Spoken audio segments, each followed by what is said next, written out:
नमस्कार दोस्तों, मैं पवन कुमार और आप देख रहे हैं पर्पल इंडिया न्यूज। आज का जो मुद्दा है वो है, जैसे कल 5 अगस्त था और कल दिल्ली में धरना प्रदर्शन हुआ और 5 अगस्त के दिन ही 5 अगस्त कल हिंदुस्तान के लिए बहुत बड़ा दिन था, क्योंकि 5 अगस्त के दिन ही राम मंदिर का शिलान्यास किया गया और धारा 370 हटा था कश्मीर से। मेन मुद्दा जो ये है, जो कल 5 अगस्त था, कल के दिन ही कांग्रेस ने ऐसा काम क्यों किया, धरना प्रदर्शन क्यों किया, काला पट्टी लगा करके क्यों सड़क पे उतरे। मैं बात करना चाहता हूं, हमारे साथ एक अंकल जी हैं। अंकल जी, क्या नाम है आपका? मेरा नाम चोपड़ा है जी। जी सर, कल का जो धरना प्रदर्शन था उसको आप किस तरीके से लेते हैं? वो ऐसा बड़ी एक सोची समझी चाल है, मतलब जो इन्होंने 5 अगस्त डेट जो चुनी है ना जी, वो इसीलिए चुनी थी। अगर वो करना चाहते वो 4 अगस्त को भी कर सकते थे जी, आज भी कर सकते थे जी। 5 अगस्त इसलिए 5 अगस्त को बड़ा हिस्टोरिकल डे है हमारा। देखो इस दिन 370 की धारा हटी जी और राम मंदिर का शिलान्यास रखा गया। जी।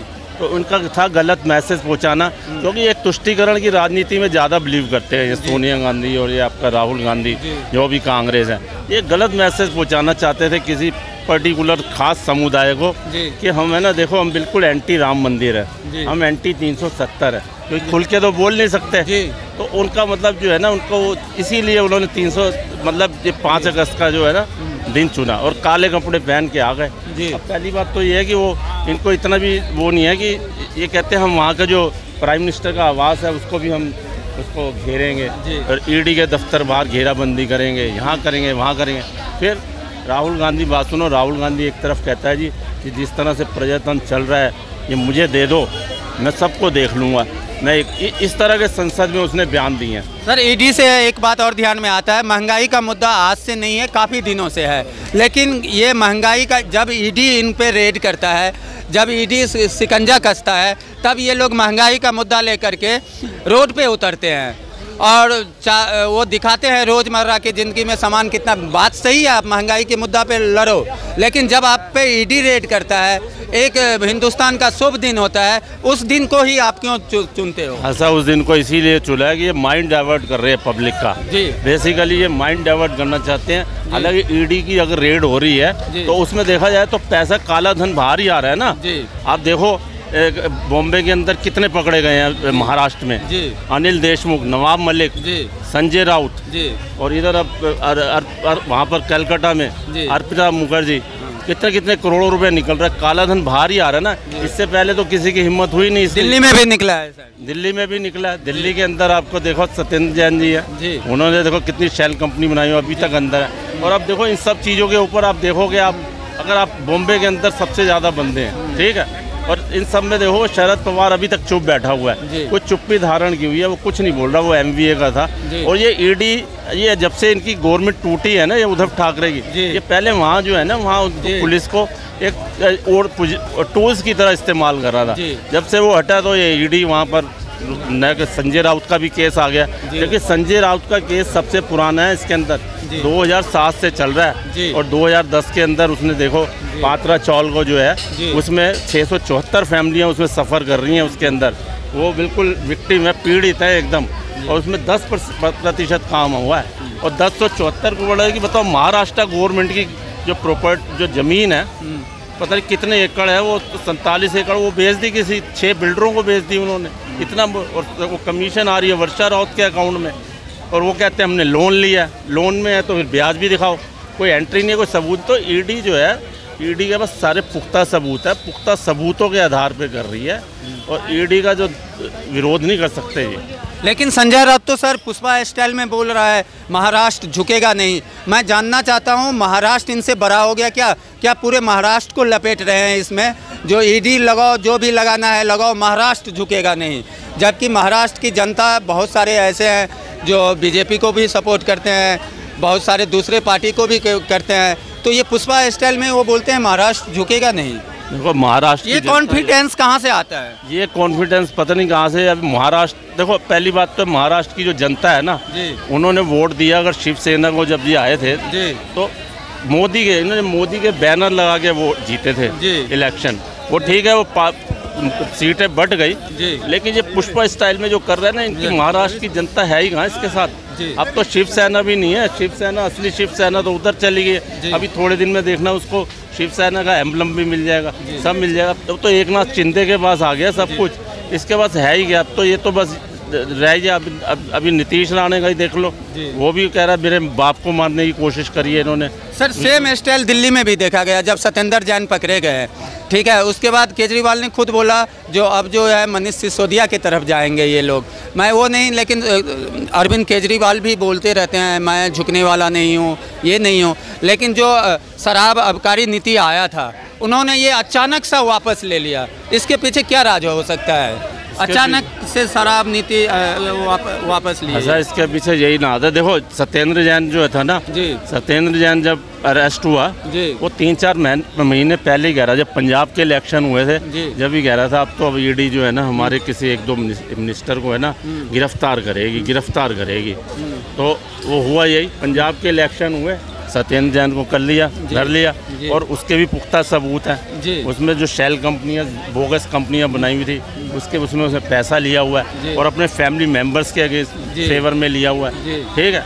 अब जो है, अब मनीष सिसोदिया का वो कह रहा था बड़े दिन से, अब जो है ना हमारे ईडी है, हमारे मनीष सिसोदिया हमारे डिप्टी मिनिस्टर को ये गिरा। वो एक्चुअली क्या है, जब चोर के अंदर जो जिसके मन में चोर होता है ना, चोर की दाढ़ी में तिनका होता है, तो वो पहले से ही वो शुरू कर देते हैं बोलना।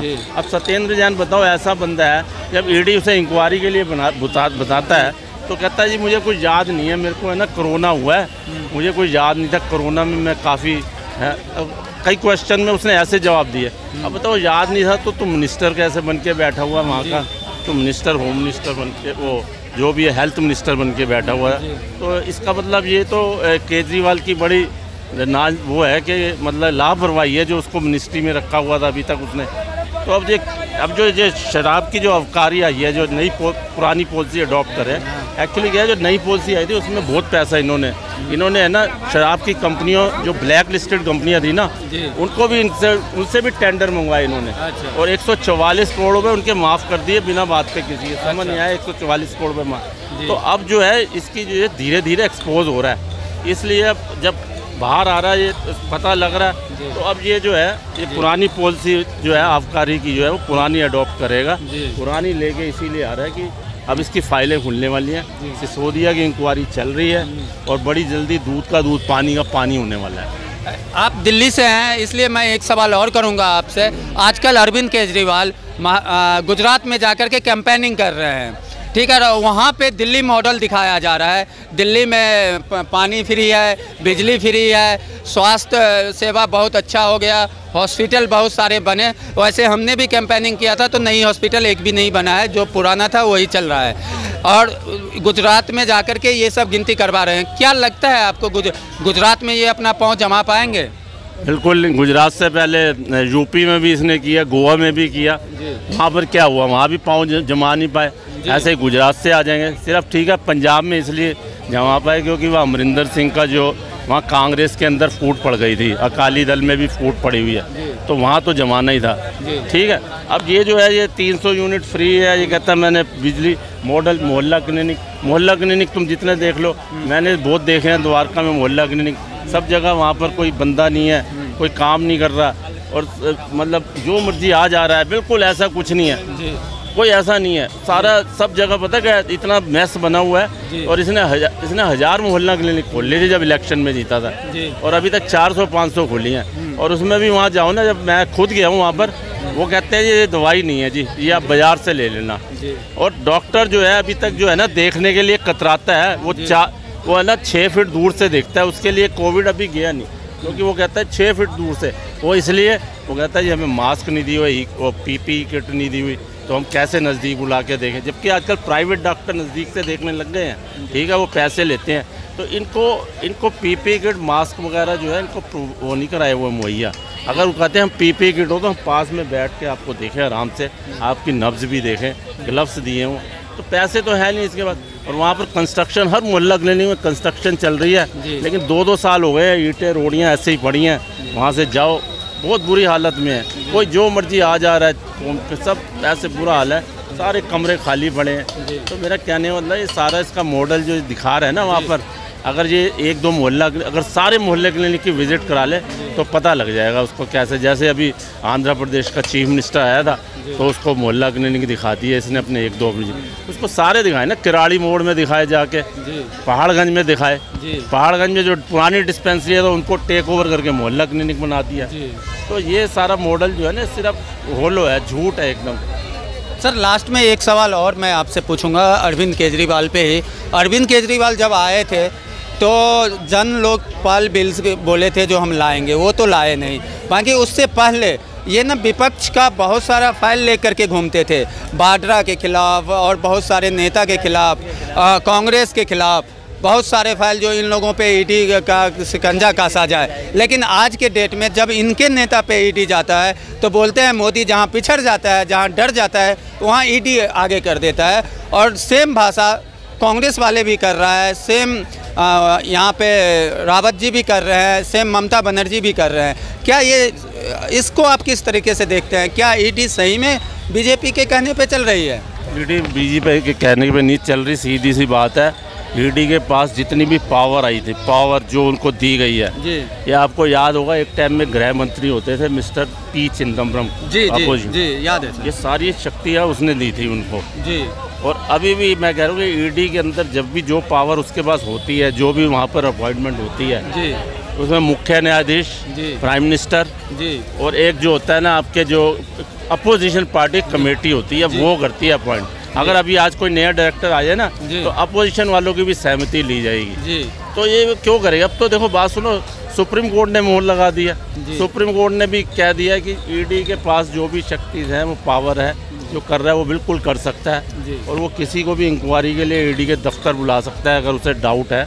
इवन अगर वो कस्टडी भी देता है ना किसी को, पुलिस को, तो FIR बाद में लॉन्च होगी उसकी, पहले वो बुला सकता है, सीधी सी बात है। तो ईडी जो है कोई गलत मतलब वो नहीं कर रहा, अगर अपनी शक्तियों का बिल्कुल सही इस्तेमाल कर रहा है। ये तो इनके पास कोई मुद्दा नहीं है, तो अब डरे हुए हैं सब।